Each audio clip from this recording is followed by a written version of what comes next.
This is the story of how Rick's got shit-faced at the dog park. Come here. Pernille's bringing Rick's over because he was following this dog.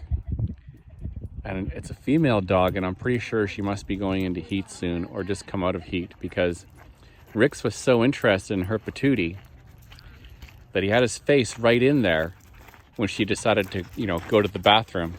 And look at him. Rick's, come here. Disgusting. Oh, come here. Buddy, look. He is not interested in food. Nope. All he can Rick's, think about is...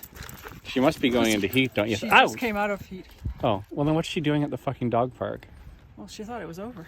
Yeah, well, apparently not. Rick's, Oh, look. stink. Rick's, look. Come here. Look at me. Yeah, you're disgusting. What should I do? Just pour it on him.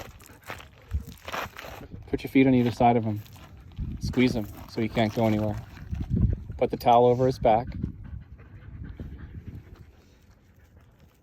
Is that the girl there?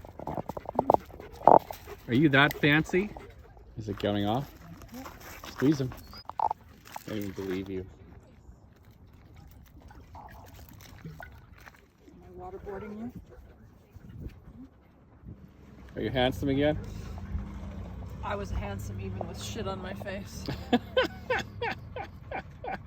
Except they were laughing at me. Were all those people laughing at you, They Rex? were laughing at you. Yeah, you deserve to get laughed You at. totally deserve to get laughed at. Should I let him go again? Yeah. Go find your poontang. That's not her. Where's my girl? I'm gonna go find my girl. Where is she? There she is. Oh, I'm gonna get you. Yeah, let me smell your patootie. Hello, beautiful. Oh, Rix, get off. Yeah, you tell him.